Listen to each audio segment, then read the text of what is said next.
issue, but what was it specifically you wanted people to know about displaced and homeless veterans? Well, I think it really came down to, you know, in anything, you've got to get it out there and get people aware. And I think that topic's something that people are, I think they've done a really good job of making people aware of it. But, you know, in the military, there comes a kind of lead by example or be the example type personalities that you have to create.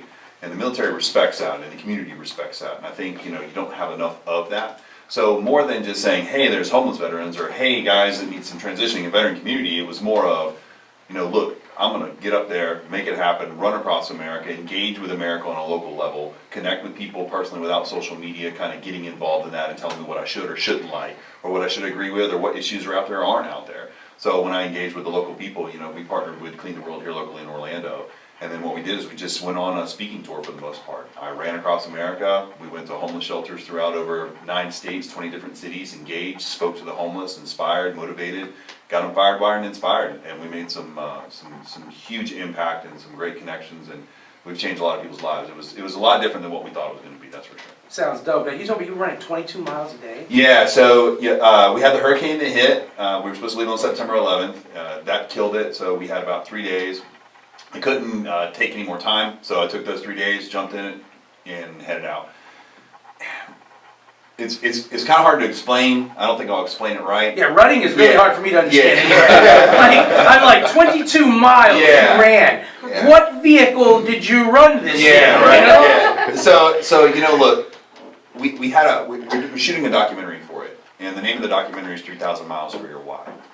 And every one of us can play a role in this. Like, we thought it was going to be directly related to the veteran side, but the message just exploded.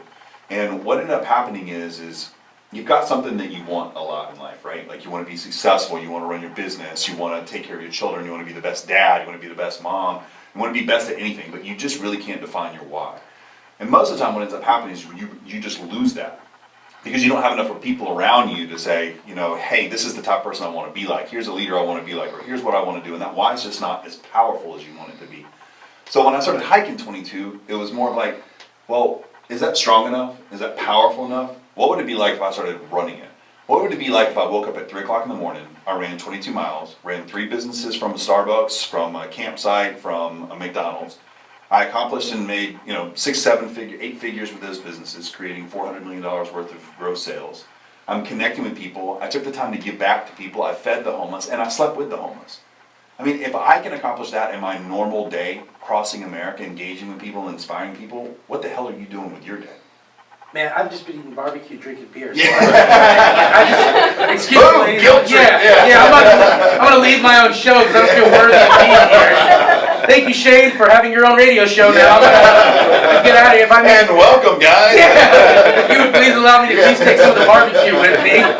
Man, that's crazy. Now, Shane, you're a former, or still a U.S. Marine, right, man? How many years were you in the Marine Corps? Just 4. But still 4, man. Yeah. That's dope, bro. Yeah. Paris Island or West Coast? Paris Island. Paris Island, man? Real Marines are made. Oh, man. Hell, man. I think only Marines can say it, man. Oh, man. Like, all of Camp Pendleton just turned off right now. They're like, we're not listening all to the that. Hollywood Marines. Yeah. We do the Crucible on a mountain, you know? Exactly. Man, so how long after the Marine Corps did you get because you have a mortgage company, Booyah Mortgage, correct? That's correct, yeah. I own 3 companies. I own Booyah Mortgage, Booyah Productions, and Yellowbird Consulting. I mean, how long after the Marine Corps did you get it? I mean, because did you have an issue transitioning from being out of the Marine Corps into, because it's different for everybody, you know? But how was your transition from out of the Marine Corps to civilian life? Went straight in? I think that's a bunch of BS. Yeah. No, it's cool, bro. Yeah. I mean, just like you said earlier, I mean, I don't send the normal message that everybody else does from the veteran community. Right. See, my message is that as the military, we're given millions of dollars worth of training. We're given everything, opportunity, everything in the world to accomplish more things than most of you will ever dream about. We get out and have a problem interviewing? Correct. That's one thing. My father's in the Marines. My father's a master gunnery sergeant, and when he got out, he's a big advocate on it. He's like, the Marine Corps, before he got out of the Marine Corps provided a lot of training for him to transition. He said there was classes, there was everything. So one of the stories that my father says is he retired in Camp Lejeune, North Carolina, and the thing he didn't want to be was, he goes, I didn't want to be the retired master gunnery sergeant working at Sears selling mattresses, and I've got, lance corporals coming in there looking at me saying, is this what my life's going to be like when I retire from the military? Am I just going to be working a job and not moving towards a career. So my father, he took a lot of the training he had, was able to apply that to collect college credits. Yep. And he got in with the environment. Yeah, he got in the environmental protection division, and he's looking to retire now with 2 pensions and everything. And he says one of the things he wants to advocate to all the armed forces out there is, the worst thing you can do is just have no plan for when you're getting out, because from just his perspective, you will fail if you're not planning on your success after the military. Well, I tell people all the time when I was walking across America, I'm the only person that was on national, USA Today, every TV station and local news station throughout the nation, and I'm yelling at homeless. Right. And then people are looking at me like I've lost my mind. And I said to you, look, do you want to be the victim or you want to be the victor? That's right. What do you want to do? I mean, you're in this circumstance because you want to. I mean, I literally had that conversation to the homeless. Like, I was sitting down saying, you are here because you choose to be here. We are all giving the same opportunities at the end of the day, and especially the military. I mean, the military is truly given, it's the saying in the Marine Corps, improvise, adapt, and overcome. So if I sit in front of an interview in front of you and I'm sitting down having a conversation, look, man, I've been through boot camp, I've accomplished most things people would never be able to accomplish. Some of us have been in multiple tours, been in combat, and I can't sit down and get through an interview? No. If enough people tell you you got a problem, you're going to think you got a problem. Right. What happens is I always say to the military, what would your DI say? Right. So if you showed up and you're like, I just can't make it through the interview, what would your DI say? Right. Oh, okay, yeah, no Yeah, worries, that's little fine. buddy, Yeah, it's just okay. go sit down on the sideline. Yeah, no, and it's Take a and rest. what it is because there's not enough of us out there playing that NCO role or that OIC role, getting out there and saying, I don't want to hear it anymore. Step up, make it happen, and that's why we started. That's why we did the hike, and that's why I started running it. And then every week I did marathons. So on Sundays I would call. We would cold call local marathons, and we would say, hey, listen, I'm coming through the area. It's Sunday. I'm kind of bored doing it out here by myself. You mind if I join in on your marathon? Boom, we did a marathon. Then I started doing ultra marathons. I was running 41.5 miles in a day. And then on the last Lego we recently did, I did 100 miles for 30 hours straight. So That's how I do with like hot dog eating contests. yeah, I just saw towns and I'm like, you're having a hot dog eating contest? Yeah. Well, how about a ringer shows up and show you how it's done in the basement? You know what? It was to show people, like, even when you're at the end, because most people figure, oh, you're going to finish this hike, oh, your feet are tore up, because my feet were ripped up, I was super gluing cracks on them, and they were like, oh, well, he's probably going to take it easy, and I was like, no, let's just take it to a whole nother level, because my why was so daggone strong that I had to inspire people. I had to look at, we took a kid, let me tell you something, we made the cover of USA Today, and the reason why we made the cover of it was we took a kid that was with his mother in a homeless shelter up in Tallahassee, one of the first meetings we had. He was homeless, his mom was homeless, and he was trying to get back to school. I checked in with him each week after I had a conversation with him, pumped him up, and he sent us pictures. He had gotten back into school. He had sent a picture of where he had went out and worked jobs and got his mom a house, a place to rent, took a picture of it. She was no longer in a homeless shelter. And he was saying he was saving up for a car. And he goes, I've never had a dad figure in my life. I've never had anyone inspire me, never one like you have. And now we're no longer in the homeless shelter. Now we have a car. Now we have a house. And now I'm back at school. Well, I think you hit the nail on the head earlier when you mentioned the fact of people having a victim mentality. Yeah. And there's really only two kinds of people in life. You're either going to be a victim or you're going to be an owner. Right. You're either going to own your situation and figure out what's going on around you and how to climb back out of it, or you're going to be a victim of it and go, well, I'm here because this happened. And, Sure. and if that had only hadn't happened, then I'd go, no. Have an ownership spirit. Stop. Get yourself, pull up your socks, pull up your pants, get moving down the road. So Yeah, it's an easy way of looking at it. yeah. Everybody says that until you stop saying Merry Christmas. Yeah. We're a victim, they're not saying Merry Christmas anymore. We're losing America. Yeah. Yeah, pull up by your pants and you gotta make it happen. Yeah. We're not saying Merry Christmas anymore. We're lost it all. It's all gone. So dude, when you're walking across the country like this, man, like there's gotta be moments where it's just like scenic splendor, where you're like, this is the most beautiful stuff. But there's also gotta be points where you're like, this is the most horrible decision I made. Even if it's for 5 minutes. Just where you're like, I'm gonna do this, I love doing this, I'm gonna do this because I have a why.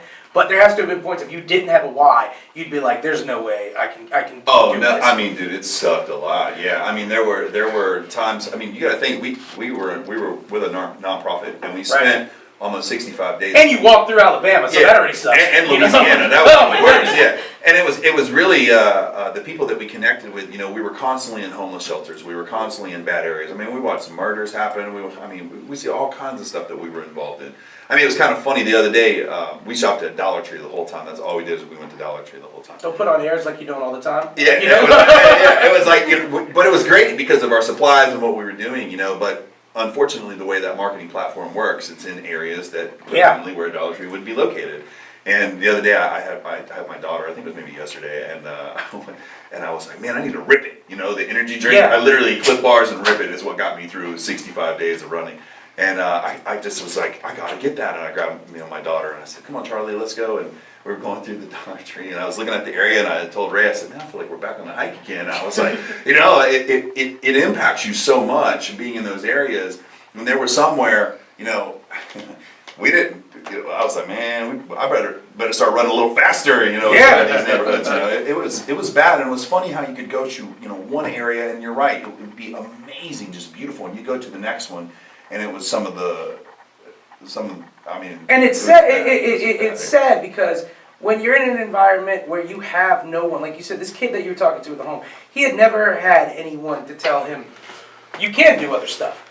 And so when you're in places, sometimes when you're surrounded by people telling you, no, this is it.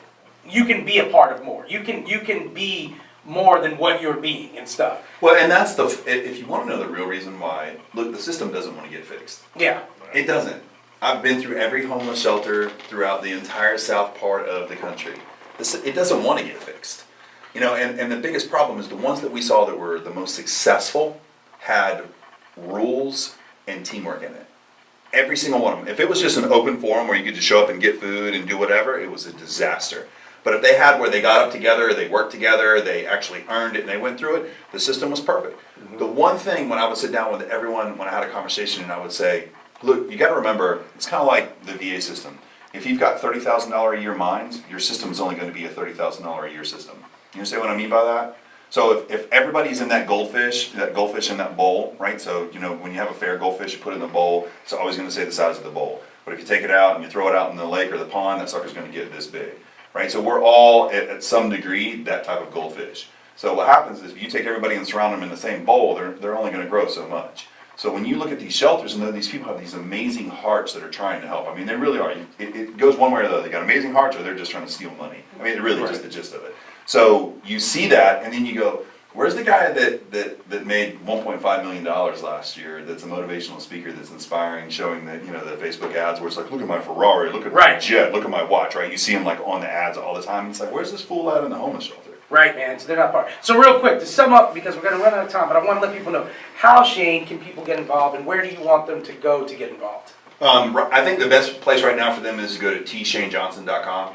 tshanejohnson.com? Yeah, visit our website there. It'll give you an idea about discovering your why and what we're really trying to do to help everyone out. We're trying to do a top-down theory, so we really want to get the people out there that can truly help inspire, and then, just as I was saying, get into these shelters and get these people up. You're going to come back in a couple months, have you come back, Shane, and we can talk about some more stuff? Whenever you want, brother. I like it, man. Guys, it's Shane Johnson from Booyah Mortgage. He ran across the United States to promote awareness for homeless veterans and veterans transition. He's a pretty cool guy. Made me look like a bitch because I don't run, but that's all right. Well, we'll have him back on. Thanks for your service. No, my pleasure. We'll have him back on in a little bit. Thanks a lot, Shane. Thanks, we'll see you guys. Guys, keep tuning in to Real Laughs on Real Radio 104.1. We'll be right back with the Suicide Girls and Vinnie Barber. Boom. Cool. Nice. Great job. Great job. Thank you. Yeah. Thank you, man. You definitely want to come back in a couple